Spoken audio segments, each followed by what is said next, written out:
All right, so we talked a lot about stage presentation, and so the minute you step on stage, you're making your first impression. So it doesn't really start with the posing. It starts when you step out on stage. And Jessica has got an amazing stage presence. So why don't you walk out to your place? Because it really does. Like Sandy was saying, especially when it's really competitive, how are you standing out?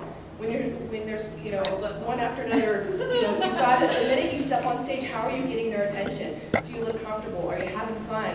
It's okay if you're shaking a little bit, you guys. It's all right. Most people are, even the pros.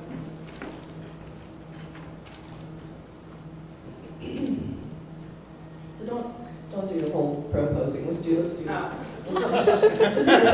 your front pose. So walking on stage, smiling, looking comfortable, coming out, hitting your front pose, leaving. Come stay here so we can talk about your poses. So typically you're going to do your front pose. Everybody's got a little bit different style, and there is not a rule as to what your pose has to look like.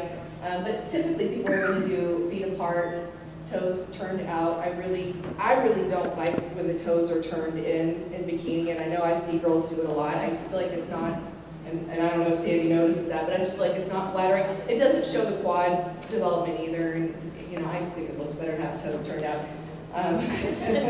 People do it a lot. It's the details, the devil's in the details, and really knowing your body and what looks good on you.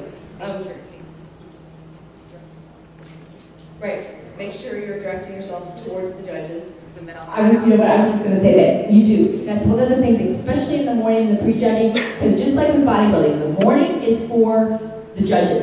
You're getting judged. In the NPC, at night, the judging is done except for the overalls.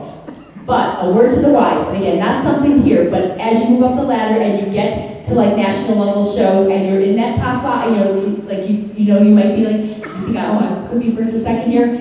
You definitely want to hold your condition because, like I said, the judging is done in the morning, but we do have a rule if you're going that we can rejudge the night show. And if we see athletes that have switched, I could bring this again to Jeremy last year. Poor Jeremy, leave him alone. Bring it on. Let's go. Bring it on. We should put Jeremy on the stage here. So yeah. No, and I think it was at the SAC. Because who was second to you at the SAC? Tori was. And it was really close between you. And again, as much as we're joking here, I really want the right athlete to win, okay? I want you know what I mean? You want it, because again, sometimes you like see it in the evening and you go, ooh, I think I would have went the other way. So I did say no to the judge. I said, you know what? I really want us to look at Tori and Jeremy again when they come back.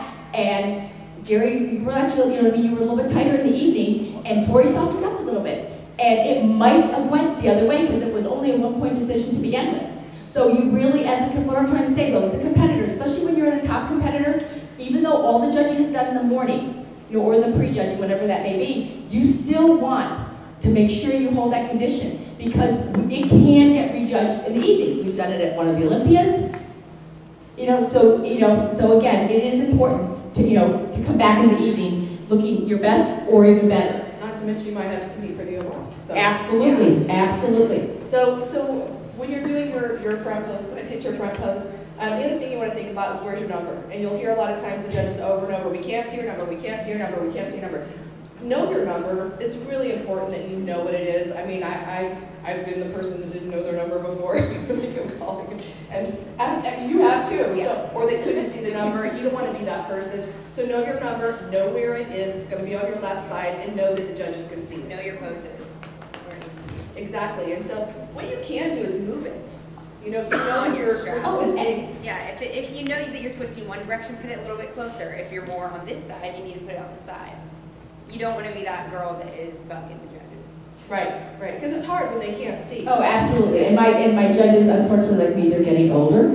And so that's what the biggest thing is. What's that number at the end standing? So always try to tell whoever the end competitors are, you want to angle yourself toward the judge table. Like I said, in the morning, it's for the judges. So you want to come out, when you're making eye contact, when Jessica walked out, you want to make eye contact with your panel. You know what I mean? Look at the judges. And like I said, and you want to, in your mind, you should be thinking, I was really good. I hit it right on, I'm better than I was at my last show. That's the kind of confidence that you want to portray. No matter where you end up, it's that confidence that you know you're better than you were, like I said, 6 weeks ago, 12 weeks ago, whatever it is. Right, so especially when they're doing call-outs and there's a group of you guys on stage, you may have to turn your body in a little bit so that the judges can see your number and see your body. So Jessica's showing you what we mean. Well, first of all, don't go way out on the end. If you're on the end and the next person's way over here, scoot in. Scoot closer to the middle so that all the judges can get the best view of you possible. Sometimes I see somebody, their way it looks like they're not even in the call-out. You know, be in the call-out. You want to be here. And usually the judges will say, you know, especially like I said, in bikini and men's physique where you're not actually doing, and figure when you're not doing, you know, some kind of mandatory pose, we'll say, you know, like, you know, so move in, you know, whatever number you are, just move in a little bit. Again, that's where knowing your number is important so that you can yes, exactly. But we just had the problem with the Junior USA did the same thing. I must have called this one number out 4 times and finally I was like, I really need you to walk up and say I had a point. I felt bad. But you don't want to, and don't get me wrong, you don't want to embarrass anybody. Everybody's low cards. It's long days for a lot of athletes. But you know, if somebody hears the number being called 4 times, look down to make sure it's not your number. Especially if you've competed 3 days, 3 weeks in a row. Sometimes they can't remember my hotel numbers. Right. Yeah, absolutely. So Jessica's going to show you. So if she's angling herself properly and she's on the end of the call out, she's going to make sure that all the judges can still see her, they can still see her number, and she's giving the best angle of her body. So don't face out to your mom or to whoever's out there. That you do in the evening. Yeah. Absolutely. Evenings for your friends and your family. Absolutely. Right. Come back in shape, but you're looking out at the audience. You're posing and coming out to them. They're the ones that have put up with you. So you got them. So yes. Right. And you don't want to be wiggling around too much up there. Sometimes people aren't hitting the pose and staying there long enough. Know your angles, know your poses, hit them, stay there. Make sure all the judges get a chance to see you in that pose, because if you're moving around doing too much, they're not going to get a chance to really see what you look like. And watch out doing that from the back, especially. I see a lot of people stomping. It's just not. It doesn't look too hot. Yeah. And also too, when you're up there, especially when we're doing call outs so that all the athletes are up there, you're in a semicircle. If you're in a class that's, your class is bigger than like 7 or 8, some of you are going to be on the end. You want to actually hold a good pose, because the thing is, some judges might want to see whatever the call out was, but some other judges might be like, I'm fine with these, I already know what I'm doing with these athletes. And they might be looking, especially like I said, when it's bigger classes and the judging goes really quickly, they're going to be looking at that semicircle to look at other athletes that they're still deciding on, or who they want to see in that next call out. So even though you're not the group right on stage, you know what I mean, you really do want to angle and hold a good pose so that if somebody else, if the judges, like I said, is not, doesn't need to look at that pose, look at the call out, the other judges might be looking at you while you're standing along the side. Right, I always like to say, don't be the wilting flower. No, no matter how hot those lights are. Absolutely, because we know it gets tiring, you're holding that position for a long time, if you've got to make a little bit of a shift, but make sure you're staying in your position and you're still angling yourself, even if you're way over here on the diagonals, because it is true, and you'll notice them sometimes glancing over, and you don't want to be that person that when they have that one opportunity and one moment looking over at you, that you're becoming a wilting flower. You don't want that to happen. The other thing is timing. So when you're coming out, and that's why I said when Jessica started going, the pros get a little bit more time out here, so they have an opportunity to do a little bit more with the posing, whereas you're going to have around 10 seconds. So you want to, it's about 2 seconds in each pose. You want to make sure you know your poses and that you're hitting them. So you want to go through the timing on an amateur version of posing. So do not run, because if you run to the middle, you have to stop at some point, and you're going to be heels. I see a lot of those falls. So make sure you take your time. And take your time doesn't mean like this. No. No, you need to walk. Some people take that a little too seriously, so I have to just say that. Usually pick one front pose if you need to get into something. This is just a transition, not a pose. So just go to the back. If you hit one pose, hit one pose. If you hit 2, then turn around. So what's 2 bent over? Oh, you guys. Because we talked about that. What's 2 bent over? Well, can I say what to do? So make sure, if you are bending over, make sure that you're at least arching and sitting up. Well, you do. You do want to bend a little bit and arch. You don't want to be much, like this. yes. And don't show your hands. Be careful. You get the in your. But people do have a tendency to bend too far forward. And again, I know it's because you're trying to make your glutes a little bit tighter and stuff, but you can only go as far forward and arch as much, you know what I mean? That still looks good. And that right there is good. I mean, you want to have an arch in your back and your glutes pushed out a little bit. And stretch. I mean, those of you that know me and work with me hear me say this all the time. If you're not able to get into these poses comfortably, you really need to be stretching really, really regularly so that you can twist and arch without having to bend. Yeah. So that it looks a lot better, right? It is, because to get that arch in your back, you've got to work on that, because that's not a normal pose, and it is uncomfortable. Right. So it's something, again, that you want to do enough that you feel very comfortable in it. Right. So this should be part of your workout. Yes, regimen, absolutely. You know? Yeah. Heels. We didn't talk about heels. So 5 inches is what you typically prefer as opposed to the platform or the 6 inches for bikini, correct? No, I don't care. So you don't care? Nope, don't care. I could care less what kind of heel you wear on stage. I just want you to wear something that, A, you can walk in comfortably. That's what I was going to say. That's the other thing, right? Yeah, I just want you to be able to walk in comfortably. You know, we've had some girls that, you know, because they had, you know, physical issues or something, that they wore a fatter heel. It's fine. Get something though that fits your body, that you feel comfortable. If it's 4 inches, 5 inches,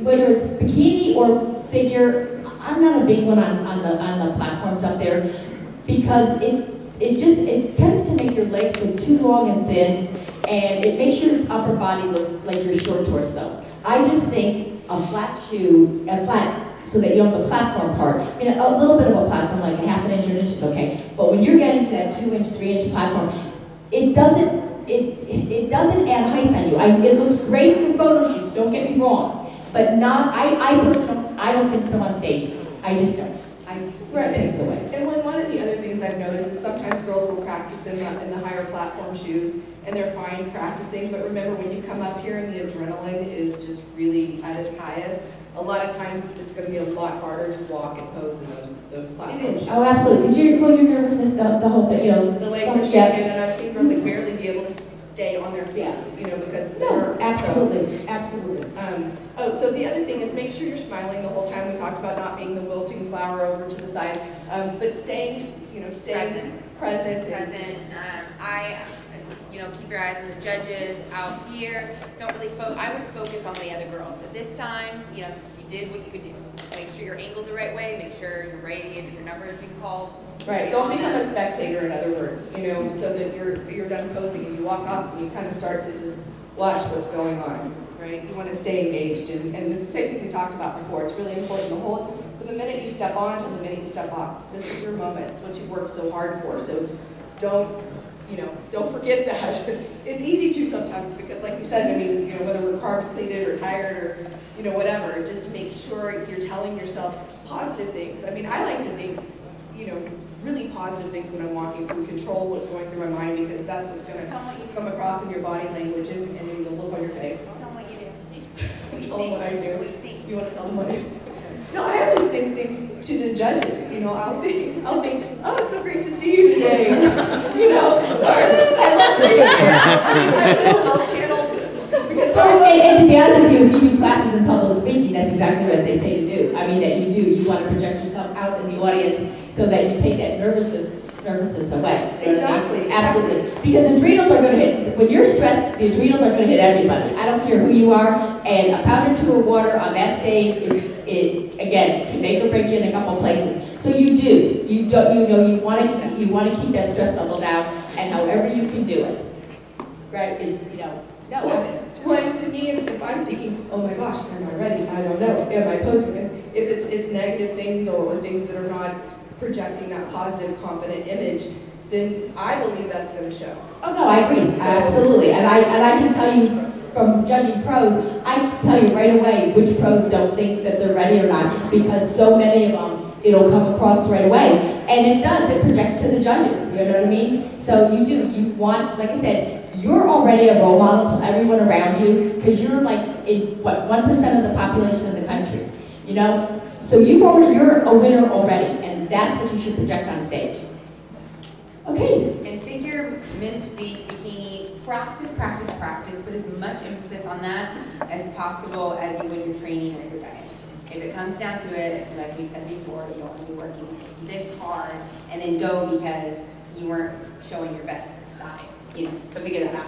Well, and just to add on the practice side, remember, don't just practice in front of the mirror, because there is no mirror here. And I remember when I first started competing, and I was like, oh, there's no mirror. Am I hitting this close No, you do. You have to know how your body looks without that mirror in front of you, and that's probably the hardest thing. It really is, to know when you set yourself, you know, what you look like, because you've done it in front of the mirror, but you've done it enough without the mirror that you know how you look. Right. The very best way to do it, if you have somebody that'll video you and from down lower, too, so that you're not angling yourself for this mirror, because like Sandy was saying earlier, they're down here looking up at you. So if you're posing out this way, you want to make sure your adjustments are made so that, you know, so that they're getting the best angle. So it really helps if somebody will videotape you and you can make little adjustments from there, and that way you're not becoming so dependent on the mirror and posing out in that way. Right, or I have my competitors hit their poses and close their eyes. Really just be in the presence. They know where their body is, and look up again and do it again. So, that's it. Okay, all right. Thank you very much. Thanks. Okay,